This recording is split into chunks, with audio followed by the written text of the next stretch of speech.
wal argina yoon jedhu fagoon jira jedhi dirqama hin ta'u akka feete godhi.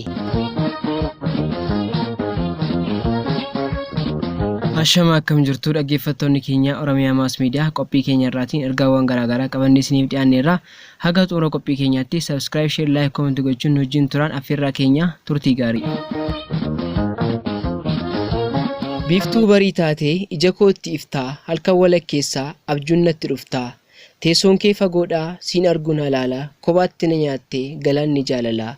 Hin fagaatiin kooddee onnee koo boojitee deemtee narraa hin turin yaadaan na gadditee. Siif jira naan jedhii tasgabbeessi qalbii nama waliif uumee adda hin baasu rabbii. Oromticha koo qaalii gurbaa Awwaash gamaa jaalalli kee na raasee ansumaafan wareegamaa. Kiyya jedheen si waamaa naaf awwaadhu yaatiru waaqa na uumeetti aansee suma kaa gaaddisni jiru. Si abdadheen burraaqaam akka jabbii ombossaatti imaanaa koo dagattee akka na hin miine dhoksaatti. Imaanaa koo dagattee akka na hin miine dhoksaatti. Biiftuu bareecharraa jaalallee koo dingeessaa humna kan magaalaa Naqamtee jiraatuuf. Bilbila koo hin kaasiin cufi akka barteetti ergaa koo sin dubbisiin darbi akka hin agarretti. Wal argina yoon jedhu fagoon jira jedhi dirqama hin ta'u akka feete godhi. Waa'ee nageenya koo guyyootan dabarsee homaan hangaafatiin maaltu si dhibbise. Akka ati barbaaddee hunduu mirga keetii har'a bilbiluun koo si komachuuf miti. Hadiraa du'a kootii waanan sirraa barbaade sin jaaladha jedhi soba kee nan yaade. Sin jaaladha jedhi soba kee nan yaade. Bilisee kumsa jaalallee koo inni na hin jaallanne ani kanan baay'ee isa jaallu Dinqiisaa Dachaasaaf. Rakkinatu nama maraacha. Yeroo tokko dubarri tokkoo fi dhiirri tokko waliin guddatanii waliin kan baratantu jiru turani. Maqaan mucayyoo kana Leensaa Haayiluu jedhamti. Maqaan hiriyaa ishee immoo Obsaa Geetaachoo jedhama. Leensaan nama baay'ee kaayyoo isheef ilaalcha isheef waan sirrii qabdudha. Haa ta'u malee hiriyaan ishee Obsaan barumsatti cimaa ta'us garuu haalli jireenyaa itti ulfaate jennaan araada adda addaa keessa galee sammuun isaa maraatee ture. Leensaan iddoo dura jiraattu irraa sababa maatiin ishee hojiif iddoo jireenyaa jijjiirrataniif maatii ishee waliin bakka biraa galte. Amma yeroo barnoota ishee xumurtee hojii qabattee gara iddoo dhaloota isheetti deebitu hiriyaan ishee Obsaan kan wajjin barachaa turte sun maraatee argite. Yeroo argiteettis naasuu hin jirre naate. Garuu irraa baqachuu dhiistee itti adeemte akkuma gootu gootee sodaa tokko malee uffata irraa jijjiirtee nyaata nyaachiftee sana booda nama biraa dabalattee mana yaalaa xiinsammuu geessuun yaala barbaachisaa ta'e hunda gochisiistee fi turtii ji'oota muraasaa booda Obsaan fayyee har'a hojii eegalee jira. Obsaan jaallatee osoo hin taane rakkinatu isa maraache. Har'a garuu fayyee jira. Kana jechuun namni namaaf qoricha jechuudha. Oromiyaa Mass Media irraa. Onnee kiyya irraa fuudhee siif seeneera erbuu waadaan kiyya waadaadhaa siin fedha ani siin jibbuu. Anoo jaalala malee hin qabu jibbaa siin jaalla gar malee qabaadhus dhibbaa. Garaan koo jabaatee sittillee hin qabamtu qalbiin koo fudhattee na duraa hin dhabamtu.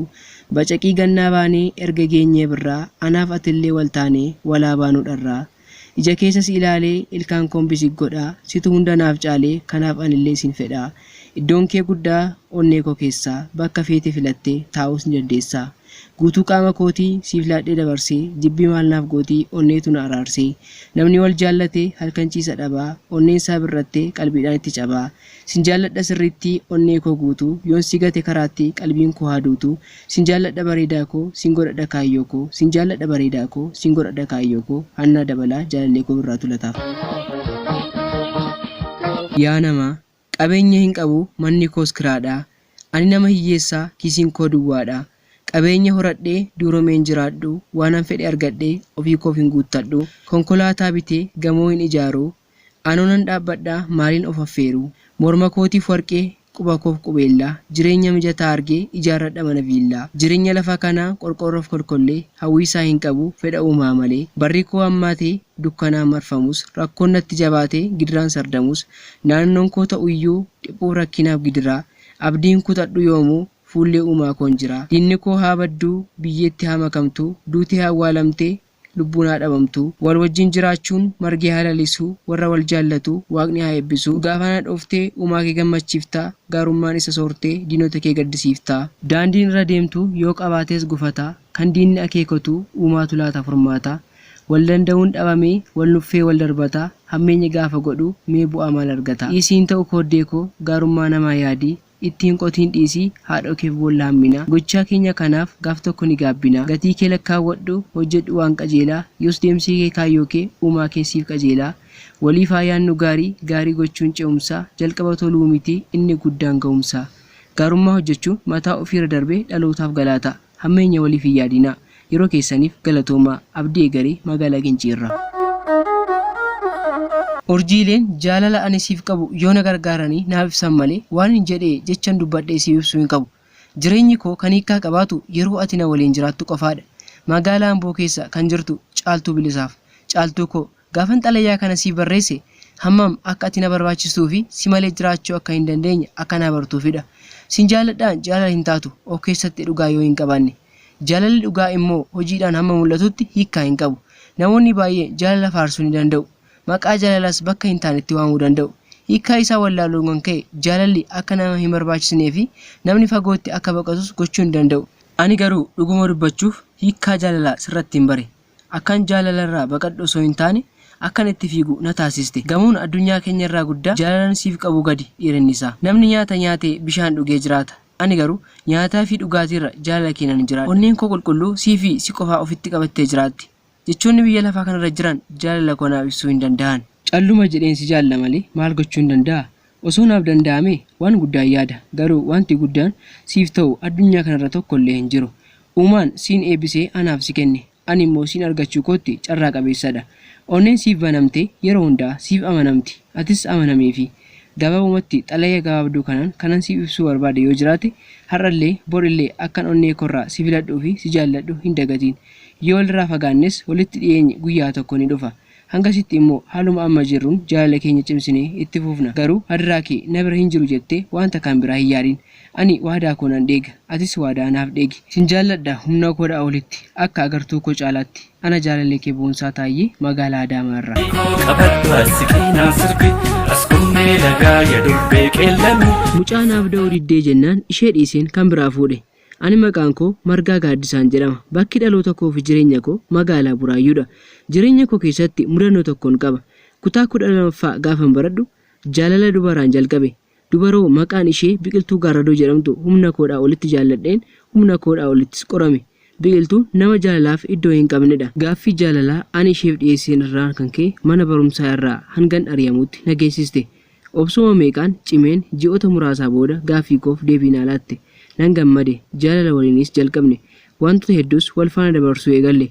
Osuma haala kanaan jirru kutaa 12ffaa xumurree akka carraa ta'e yuunivarsiitii Salaalee lamaan keenya nu ga'e. Iddoo tokko nu ga'uu isaatti gammannee gara yuunivarsiitii Salaalee adeemne.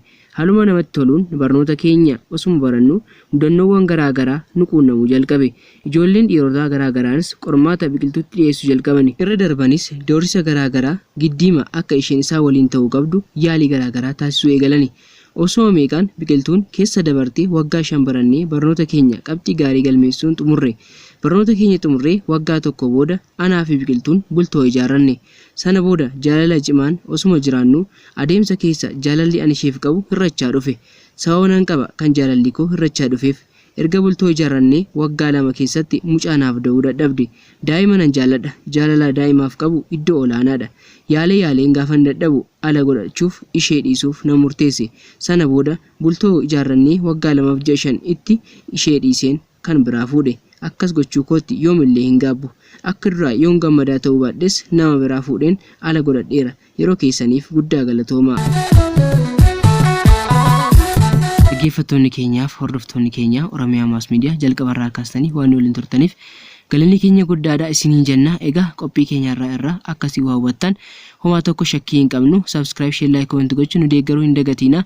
Ergaa jaalalaa, mudannoo jaalalaa, xalayaa jaalalaa qabna. Karaa kamiin argannaa kan nuun jettaniif karaa lakkoofsa Telegiraamii duwwaa 965 46 13 barreessuun nuuf ergaa isiniin jenna. Qophii biraan haga walitti deemnutti nagaan nuuf tura.